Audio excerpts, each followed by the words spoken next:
I would be mad if I bought something for $300 and was only Come on, man. $20 worth of it. Pool, boy, I'd have been, look, hey. Mad. Hey, go stop that truck. I will be going to where they package it. Get that truck, stop that. Something.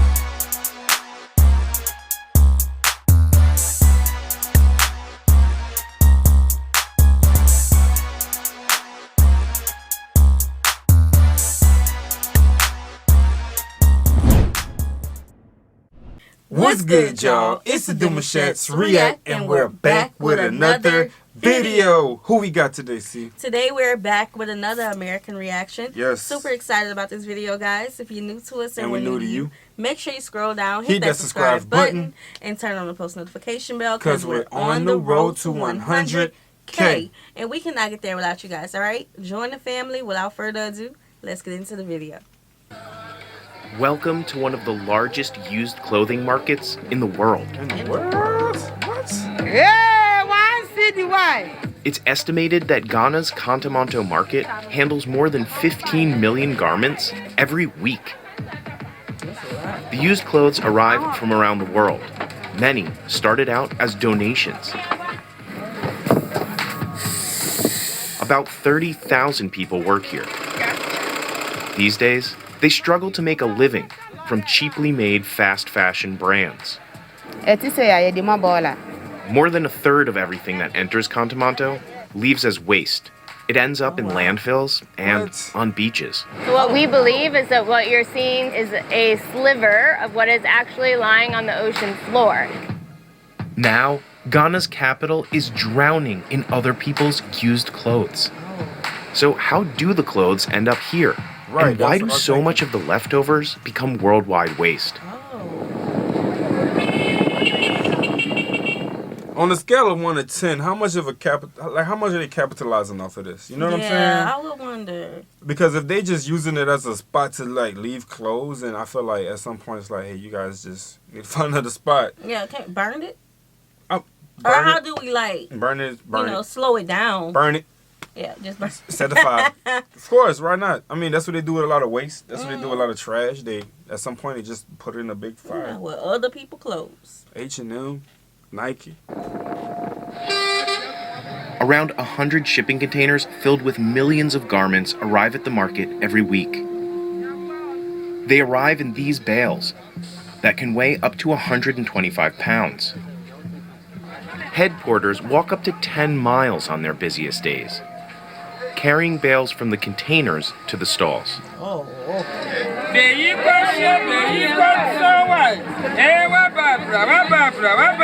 Retailers buy bales for anywhere from $100 to $300 without knowing exactly what's inside.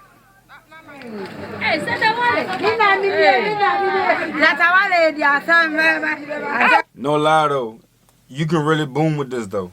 Like you got different fabrics. We seen the garments of Africa in different locations, especially for weddings. Like we seen the garments, so they can really capitalize on in more other ways as well. I mean, you have some people in different countries of Africa who are real fashion models. You feel me? They're killing it right now. So you never know. Yeah, instead of like just trashing it, they can reuse it.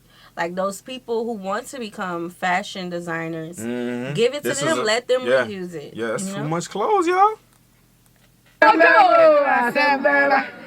Jeanette Chirawa started selling clothes 12 years ago by the side of the road and saved enough money to rent her own shop in the market. I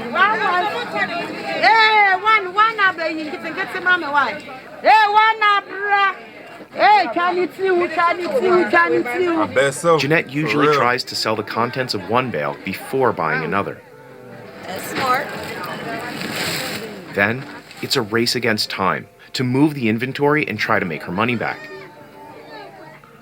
The good stuff can sell for about 10 cedis. That's about $1.60 a piece. Items made with cheaper fabric or that have rips go for 16 cents. Okay, she's selling it.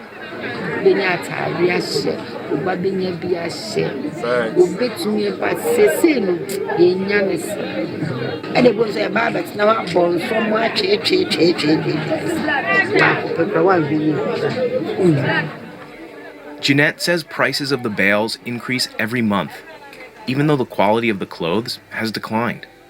So most weeks, she can't sell everything from her bales. She's often in debt. Sometimes, the money she makes barely covers a week's expenses.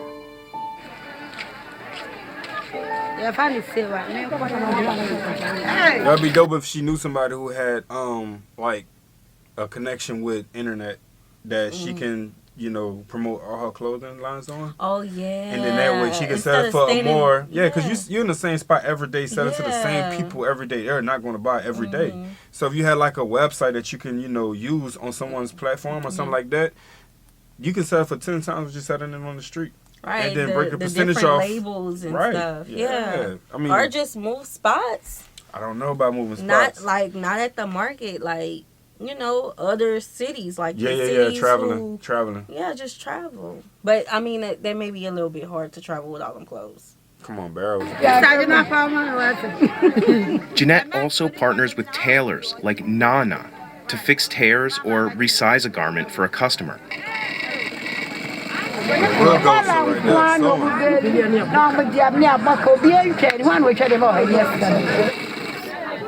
She pays Nana 16 cents for repairing the tear in her blouse.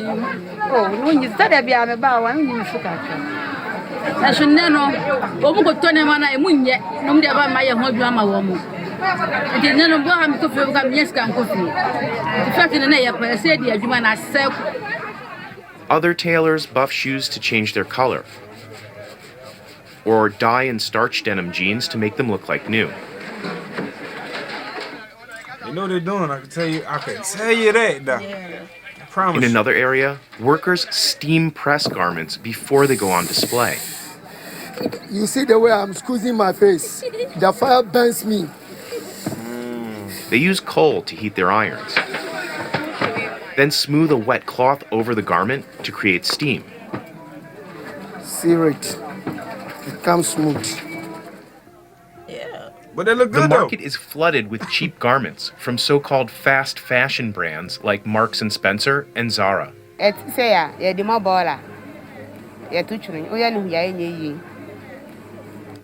So every day, many of the clothes that don't sell are dumped in Old Fatima. It's a small community with a big landfill. Oh. Some piles of trash tower over 30 feet, taller than some buildings around here. Like, there were only people who were more on Yama, or Moon baby on the two. So, The dump is a breeding ground for mosquitoes that spread malaria, and the water can spread cholera. Cloth is soak waters, so we just put some dust on top so that we should be able to step on top. And what doesn't go to landfill often ends up at beaches like this one, a mile away from Contamanto. They're very degraded. Today, activists are tracking how clothing waste washes out to sea.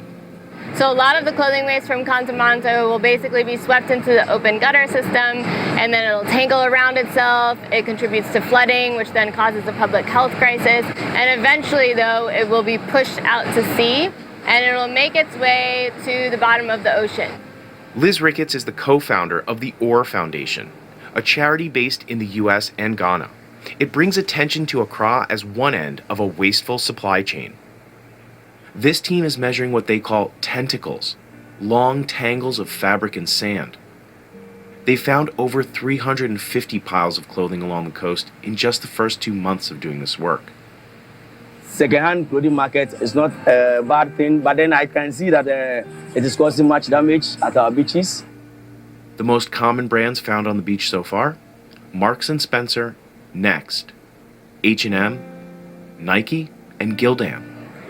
This is very bad. Man, they got the brands too. Clothing is literally looks like a rock and is being walked on top of as if it's part of the natural landscape. And it's devastating to see. It's tough because at first I saw it as a good thing. Right, yeah. But there's always a downside. Yeah, just listening to the woman who was like, sometimes I spend all this money to get a barrel, but sometimes I don't go home with nothing. Mm-hmm. And it's like, maybe they're just getting too much clothes. Too many clothes. Like, maybe just slow it down. maybe, spread it out to different like parts of the town or to other cities in Ghana. Yeah, they need a network. Yeah. Their networking need to be a little more wired. Like they need to talk with more people. Because this just makes me think of like a thrift store, like Goodwill, basically, and things like that. Basically. So maybe just just spread it out. Give them a building. Give them something they can really work with, like so they can save all these clothes. So these clothes won't have to be polluting on the beaches and harming the ocean waters and the fishes and stuff like that. So give them a building or something. I see this as being a good thing for the people. It's really a good thing, and not just for the consumers, but for the people who are purchasing the barrels and making a living. I see this as a good thing. It just needs to be managed a little bit better. Mm-hmm. So how do donated clothes end up here? Americans often donate clothes to charities like Goodwill or Salvation Army that later sell those in their stores for a low price. But not everything sells. So donation centers turn to exporters like Bank & Vogue. Our business is very much like cleaning up the beer cans at 3 o'clock in the morning. Stephen Bethel sells clothes from the US, Canada, and Europe to 27 countries around the world. He sells shipping containers filled with clothes to what's known as a grading facility. And where is that? Graders in places like Pakistan sort millions of pieces of used clothing into hundreds of categories. Ladies tops for the office, lady tops for casual, ladies jeans, men's jeans, children's clothes, skirts, ladies shorts, men's shorts, lingerie, pajamas. Corduroys is its own category. The most valuable item, women's bras. If you're at home and you're looking at your bra and you think, oh, the wire's sticking out or this isn't right, donate your bras. There's never enough used bras. Graders are supposed to weed out items no one will buy, but those low-quality clothes can slip through the cracks and end up in Contamanto anyways. We were visiting with a retailer to study the material content of the waste, and we found that over 90% of the bale that she had purchased just 2 days before was completely stained. The stain smelled in some places and was sticky in some places. So she was only able to salvage like less than 20 items from that entire bale. Liz says more than a third of the clothes at Contamanto go to waste. So the packaging places need to do a better job. It needs to start there before they're putting them in barrels and selling them. They should be separating the clothes. Right. They just need to do a better job. That would help the beaches. This not gonna work. I mean, and then it will get the people again. Help the beaches. It will help the people who selling the clothes. Give them a better organization of what they want to push out, and so forth. But if y'all giving them just everything, like your expectations of like it's just too high. Like y'all giving them everything. They don't got nowhere to put this stuff. Right. I would be mad if I bought something for $300 and it was only $20 worth of it. Pool, boy, I'd have been, look, hey. Mad. Hey, go stop that truck. I will be going to where they package it. Get that truck, stop that. Something. But her organization is trying to do something about it. Welcome to our lab space.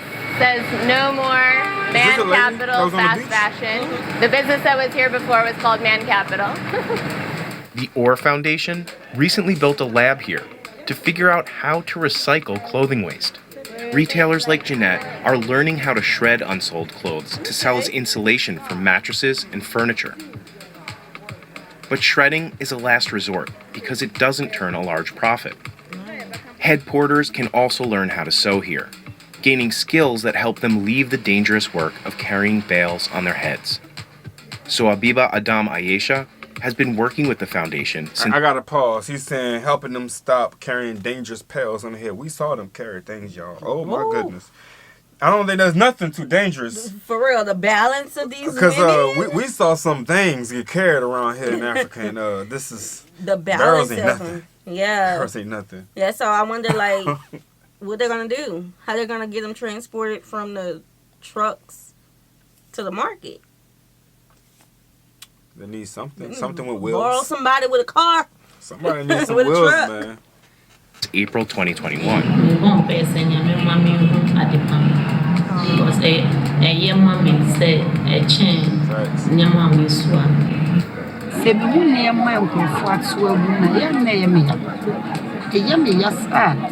We need help, serious help. For us, to live on this situation to have our peace. But we don't have peace. For Liz, the issue is much bigger than just Contamanto. She wants to hold the global fashion industry accountable for creating this mess. Yep. Our goal with this work has never been to cancel the secondhand clothing trade. It has been to make it better. And for us, this is all about the root problem, which is overproduction, overconsumption of fast fashion in the global north. One tool to do that could be the law. The European Union, the United Kingdom, and parts of the US are considering laws that would make fashion brands fund clothing recycling. So far, France and Sweden are the only countries to pass what are known as extended producer responsibility laws for the textile industry. It's nearly impossible to eliminate clothing waste.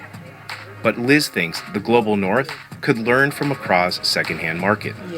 If we had a version of this in our malls and buy our clothes, and then next door there was a tailor or seamstress who could alter it, we wouldn't be producing so much waste. And for consumers, the solution is even simpler. Buy less. Yeah. Oh, bro, hurts my heart to see these type of situations. Yeah. But I mean, every clothing brand that donates or leave their clothes here, what they probably feel like they're not responsible for. But at some point, like, why not just turn the cheek and say, hey, let's all give a donation in a way that can help them, that best suits what the donation can be used for. Right. You know what I'm saying? I feel like the responsibility law globally would help. But I also feel like if y'all are going to be sending y'all clothes off in these places, fund a building. Mm-hmm. Like, these people are out. Think about when it rains, the clothes gets messed up. These people need a building where they can have space to store it. That would help. It could be on the shelves or, you know, whatever for weeks. Their currency is only coming in through barrels. Everyone else's currency is coming in through payments. Yeah. Think about that. Yeah. Whenever the 18-wheelers coming through with the clothes, there's a payment because they got to get paid to bring that over there. Mm-hmm. Like, they need some type of currency to come back, literally to come back, other than just a barrel of clothes. Yeah. And everybody working for themselves. Trying to make what they sent. Because they got to pay the people to get the clothes off the boat. You feel me? So I'm like, can we do something? Right. Because that could be a better exchange. Definitely. That can be. And also, before I get to that point, like, the thrift stores need to be held accountable too. Mm-hmm. If you see something that's ripped, or if you see something that has been on your shelf for months, why isn't the people buying it? Oftentimes it's smelly or something wrong with it. Wash the clothes before you send it off. Because I know I ain't gonna say that.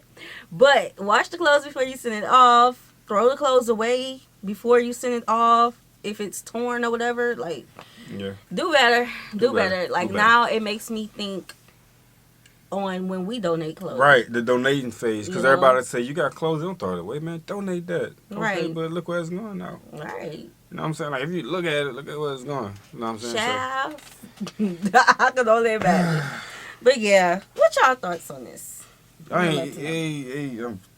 What's your thoughts on it, man? Yeah. Put that in the comment section. Like this video, subscribe, turn on the post notification bell. We have enabled our super thanks. If you would like to support the channel that way, as well as our join feature to become a VIP member of the channel, send in your reaction request through our description box below. We'll see you soon. Peace.